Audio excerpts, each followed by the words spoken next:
राजस्थान विधानसभा चुनाव के बाद अब मुख्यमंत्री अशोक गहलोत तेलंगाना दौरे पर रहेंगे।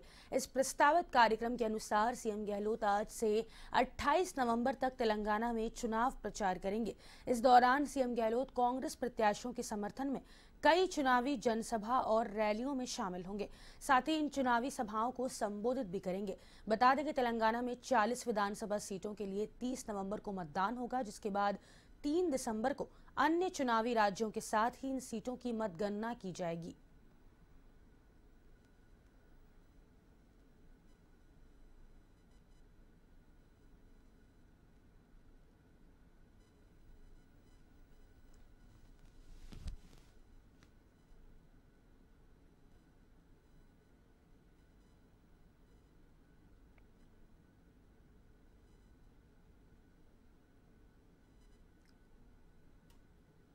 और इसी खबर पर अधिक जानकारी के लिए एवन टीवी के वरिष्ठ संवाददाता आशीष तिवारी हमसे फोन लाइन पे जुड़ गए हैं।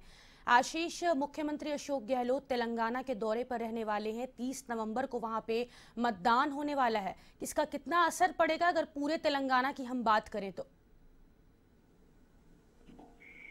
बिल्कुल फातिमा, बताना चाहूंगा मुख्यमंत्री अशोक गहलोत कांग्रेस के स्टार प्रचारकों में शामिल है और अशोक गहलोत का काफी इम्पैक्ट माना जाता है, क्योंकि टॉप 5 अगर नेता हैं कांग्रेस के तो उनमें अशोक गहलोत शामिल हैं। और जिस प्रकार से कांग्रेस के राष्ट्रीय अध्यक्ष का चुनाव हुआ था तो वहां पर सबसे पहले नंबर 1 पर अशोक गहलोत का नाम सामने आ रहा था। हालांकि अशोक गहलोत ने इनकार कर दिया था और मुख्यमंत्री ही राजस्थान का बना रहना उन्होंने उचित समझा था। चुनाव उन्होंने नहीं लड़ा।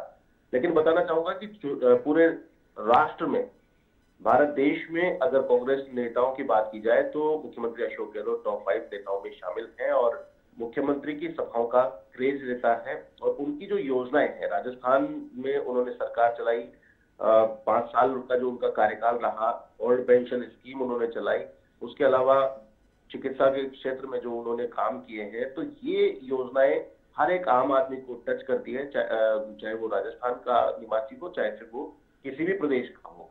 तो राजस्थान में उन्होंने क्या कुछ योजनाएं चलाई हैं, क्या कुछ यूनिक किया है, उन्होंने अलग किया है कई राज्यों से, तो वो यहाँ की योजनाओं का जिक्र वहां पर उन चुनावी सभाओं में कर सकते हैं, ताकि आम जनता के मन में इस प्रकार की धारणा हो कि कांग्रेस की अगर सरकार बनेगी तो जैसा राजस्थान में उन्होंने कर रखा है वैसा ही तेलंगाना में भी उनको बेनिफिट मिल सकता है, कांग्रेस की सरकार उनके लिए कुछ कर सकती है। तो अशोक गहलोत की जो सभाएं हैं वो जाहिर तौर पर इम्पैक्ट डालेगी और इसीलिए चुनाव से पूर्व, जब 30 तारीख को मतदान होगा उससे पहले अब चुनाव प्रचार अभियान तेलंगाना में परवान पर है।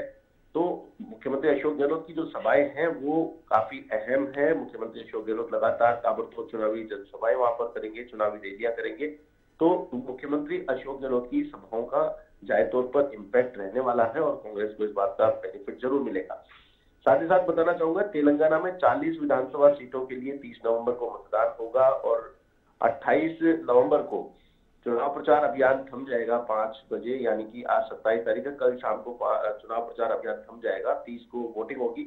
तो दोनों ही पार्टियों की ओर से, कांग्रेस हो या बीजेपी, दोनों ही पार्टियों की ओर से पूरे दमखम के साथ में चुनाव प्रचार अभियान संभाला गया है, चलाया गया है, जिससे कि लोगों तक पहुंचा जा सके, लोगों तक पार्टी की भावनाओं को लेकर के जाया जा सके।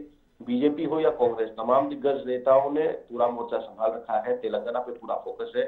निर्वाचन आयोग ने जब चुनाव की घोषणा की थी, 5 राज्यों में चुनाव की घोषणा की थी, मिजोरम, तेलंगाना, छत्तीसगढ़, मध्य प्रदेश और राजस्थान। 4 राज्यों में चुनाव संपन्न हो चुके हैं, मतदान हो चुका है और अब अंतिम राज्य है तेलंगाना, जहां पर मतदान हो रहा है 30 नवंबर को। सभी 5 राज्यों की मतगणना एक साथ 3 दिसंबर को होगी।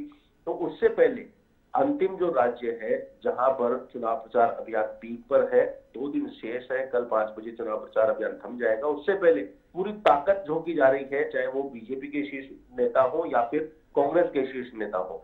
दोनों ही पार्टियों के शीर्ष नेताओं ने मोर्चा संभाल रखा है। जिस प्रकार से राहुल गांधी, प्रियंका गांधी, मल्लिकार्जुन खड़गे कांग्रेस की ओर से कमान संभाले हुए हैं, तो वहीं दूसरी ओर प्रधानमंत्री मोदी खुद मैदान में उतरे हुए हैं। तेलंगाना में चुनावी जनसभाओं का उनका कार्यक्रम है। बीजेपी के कैंपेन की कमान उन्होंने संभाल रखी है और साथ ही साथ एक जो पैटर्न बना हुआ है बीजेपी नेताओं का मंदिर जाने का, तो तिरुपति बालाजी मंदिर, जिसमें लाखों लोगों की आस्था जुड़ी हुई है, उस मंदिर में दर्शन करने जाएंगे। उसके बाद 2 चुनावी जनसभाओं को संबोधित करेंगे। पहली सभा महबूबाबाद में होगी, दूसरी सभा करीमनगर में होगी। इसके बाद हैदराबाद में रोड शो करेंगे, जो कि काफी अहम माना जाता है। हैदराबाद में पीएम मोदी का रोड शो काफी इंपैक्ट डाल सकता है, बीजेपी को इसका बेनिफिट मिल सकता है। साथ ही साथ बात करें केंद्रीय गृह मंत्री अमित शाह की, तो अमित शाह भी जनसभा करेंगे, 2 रोड शो करेंगे। बीजेपी के राष्ट्रीय अध्यक्ष जेपी नड्डा, वो भी 3 जनसभाओं को संबोधित करेंगे। तो कुल मिलाकर के कहा जा सकता है कि अब पीक पर वहां चुनाव प्रचार अभियान है। तो ये चुनाव प्रचार अभियान 2 दिन में पूरी ताकत के साथ में जितने भी जो नेता हैं वो जुटे हुए हैं और अपनी अपनी पार्टी की सरकारें बनाने के लिए अपने अपने पार्टी के प्रत्याशियों के समर्थन में जी जान से जुटे हुए हैं। जी आशीष, यूपी के भी मुख्यमंत्री योगी आदित्यनाथ वहां पे जनसभा को संबोधित करने वाले हैं और एक तरफ सचिन पायलट भी प्रेस कॉन्फ्रेंस करेंगे। ये दोनों जो बीजेपी और कांग्रेस के नेता हैं, ये पूरी ताकत झोंकते हुए तेलंगाना में नजर आ रहे हैं। तो इसका कितना असर पड़ सकता है अगर हम 3 दिसंबर की बात करें तो? बिल्कुल, देखिए, जो भी नेता है, कोई भी अगर एक्टिविटी कर रहा है, रोड शो कर रहा है, जनसभा कर रहा है, तो जाहिर तौर पर इम्पैक्ट जरूर पड़ता है। यूपी के सीएम योगी आदित्यनाथ का भी क्रेज रहता है, वो भी जनसभाओं को संबोधित करेंगे। साथ ही साथ सचिन पायलट है, तो उनका भी एक क्रेज रहता है, तो प्रेस कॉन्फ्रेंस करेंगे। तो जाहिर तौर पर कोई भी नेता हो, सभी नेता स्टार प्रचारकों की सूची में है और इन स्टार प्रचारकों का इम्पैक्ट रहता ही रहता है। तो ऐसे में जो भी ये चुनावी रैलियां करेंगे, जनसभा करेंगे या प्रेस कॉन्फ्रेंस करेंगे, ये इम्पैक्ट जरूर डालता है। प्रेस कॉन्फ्रेंस में पार्टी की जो बातें हैं वो रखी जाती है, जो मैनिफेस्टो है उसको हाईलाइट किया जाता है, रीति नीति से लोगों को रूबरू कराया जाता है, ताकि जनता तक एक मैसेज जा सके, मैसेज को कन्वे किया जा सके, समराइज करके जनता को अट्रैक्ट किया जा सके कि जो वो वोट कास्ट करेंगे, उस वोट कास्ट करने से उनको क्या बेनिफिट मिल सकता है, कौन सी पार्टी को वो वोट करेंगे, उससे क्या उनको फायदा होने वाला है।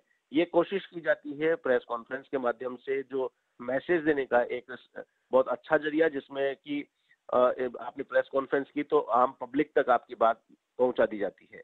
दूसरा जरिया जो कि मैदान में उतरा जाता है, मैदान में उतर करके आपको सभाएं करनी पड़ती है, रैलियां करनी पड़ती है, रोड शो करना पड़ता है। तो वहां पर आपको फिजिकली मैसेज आपको कन्वे करना पड़ता है। तो ये जो भी एक्टिविटीज हैं, ये चुनाव से जुड़ी हुई एक्टिविटीज हैं और चुनाव में जीतना इंपॉर्टेंट है, और उसके लिए जो भी एक्टिविटीज जो कर सकते हैं वो पूरी करने में कोई कोर कसर किसी भी पार्टी की ओर से नहीं छोड़ी जाती है। जी फातिमा।